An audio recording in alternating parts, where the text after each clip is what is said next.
If you're planning a kitchen renovation, watch this before you spend $1, because a few popular kitchen trends are already on the way out. I just got back from Milan Design Week and I'm going to show you what's starting to look dated and what to do instead so that your kitchen still looks current years from now.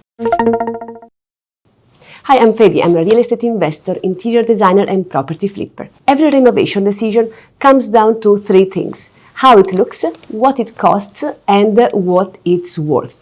Stay with me, I'll show you the upgrades that actually move the needle on your property's value. So if that sounds like the kind of approach you want, make sure you watch until the end. In this video, I'll walk you through 6 kitchen trends that are on the way out and why, and what tends to age better in real homes, while also keeping the kitchen maintain its value over time. The first trend that is very clearly on the way out, not only in kitchens but across residential interior design in general, is the whole world of cold grey kitchens and sterile all-white kitchens. And I want to be a bit careful here how I say it, because white kitchens are not automatically bad and grey kitchens are not automatically bad either, but the specific version that feels very much on the decline is that cool, flat, slightly clinical kitchen where everything is either stark white, pale grey, glossy, and with cold lighting that makes the space feel more like a showroom or a lab than the heart of a home. That look had a huge moment, and for a while it was everywhere because it felt clean,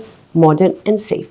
But now people are craving warmth. They want kitchens that feel personal, layered, comfortable and a bit more alive, with green, blue and brown tones, creating more emotional connection and depth. So, what do you do instead? If you love a light kitchen, keep the lightness but warm it up. You can use creamier whites instead of icy white. Pair them with wood, brushed brass, aged bronze or warmer stone.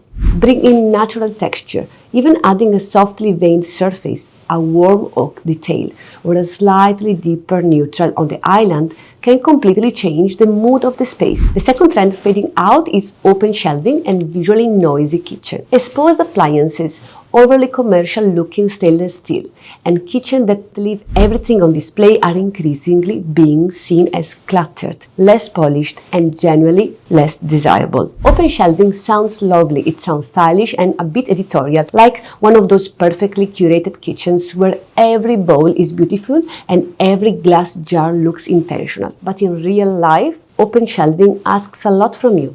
You need to keep it tidy all the time, you need to dust constantly and to style everything all the time. And if the shelving is anywhere near the cooking area, you also need to deal with grease and all the little practical annoyances that people forget about when they first fall in love with that look. What people want now is a kitchen that is easy to manage, not a kitchen that requires you to style your cereal boxes. Instead of relying on open shelving, I would focus on making closed storage feel smarter and more intentional. Think full height pantry cabinets, better internal organization, pull-out shelves, hidden storage zone, and integrated fronts that keep that visual line of the kitchen much cleaner. You can still have one small styled corner shelf if you really love that look, but the overall direction now is definitely more concealed. The third trend on the way out is overly dramatic surfaces and high contrast choices. This is where we get into things like busy granite, subway tile,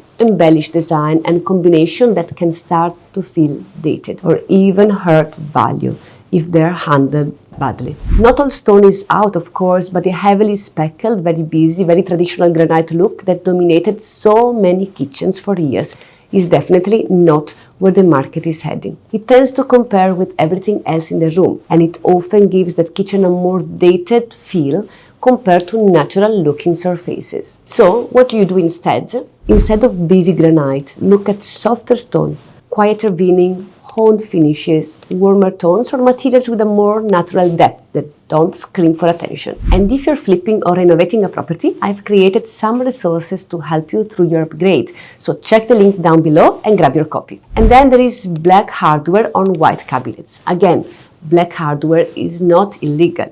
It can work, but that ultra crisp black on bright white combo has become so associated with quick flips and builder grade trend packages that now tends to feel a little bit obvious and visually harsh, especially when there's nothing else in the kitchen softening that contrast. And instead of default to black hardware on white, consider brushed brass, bronze, or even a dark gray used within a softer overall palette. The point is not to eliminate contrast completely, it's to make contrast feel intentional, layered, and less predictable. The fifth trend fading out is waterfall countertop. For years, waterfall countertops were seen as the ultimate luxury signal, especially on island. And in the right space, with the right material, they can still work. But the problem is that they became overused. And once something gets copied too widely, especially into kitchens where it doesn't really belong, it starts to lose that special quality and just feel formulaic. They're expensive for what they are, and less aligned with where design is moving now, which is towards more organic shapes and softer detailings. So what do you do instead? Instead of hard waterfall edge, just for the sake of having it, look at a more thoughtful countertop detailing, rounded edges, softer profile, or even using the stone in a subtler, more elegant way. Another trend on the way out is what I'd call forced character. This is where we get into things like chunky rustic stone, random arches, and features that look like they were added because they were trending online, rather than because they actually make sense for the architecture of the house. In particular, I'm pitching against random arches. And again, when they are native to the architecture, they can be gorgeous. But the issue is when people start adding one lonely arched niche or one arched doorway into a very boxy home just because the arches are in fashion. It often feels pasted on, and that kind of detail dates a renovation very fast. So again, what you do instead? Instead of forcing character, work with the architecture you already have. If the home is modern, lean into clean lines, but soften them with texture, material warmth, and better proportion. If the home has traditional elements, echo those naturally rather than inserting one dramatic feature that has no relationship with the rest of the space. Character should feel integrated, not applied. Finally, bad lighting is one of the biggest kitchen mistakes that is finally being addressed, and this goes beyond one fixture style. I'm talking about kitchens lit only with recessed spots, harsh overhead lighting, or worst of the worst, track lights that makes the space feel more like a retail store than a home. One of the biggest shifts right now is that kitchens are being treated as lived-in spaces, not just work zones. And that is why layered lighting matters so much more. So instead, layer the lighting properly. Use ceiling lighting, yes, but also pendants where they make sense. Under cabinet lighting, wall light if possible, and dimmer so the mood can shift throughout the day. You need task light for cooking, softer ambient lighting in the evening, and sometimes accent lighting to make the space feel warmer and more dimensional. And if you can increase natural light, even better. This matters even more in lighter kitchens because the wrong lighting can make them feel flat, cold, and almost bluish. In general, warmer lighting paired with natural materials and softer colors will always make a kitchen feel more inviting. And if you want to dive deeper into that, check out my lighting design secrets video. So if you were taking notes, amazing. And if not, don't worry. Here's the quick recap of the kitchen trends that are clearly on the way out. Sterile, grey and white kitchens. Busy kitchens and open shelving. Overdone surfaces like busy granite and harsh black on white combination. Waterfall countertops. Forced character features like random arches. Flat one-note lighting. And what is replacing all of this is something much warmer, calmer and more integrated. And this is so important to understand, especially if you are renovating to resale or for a flip.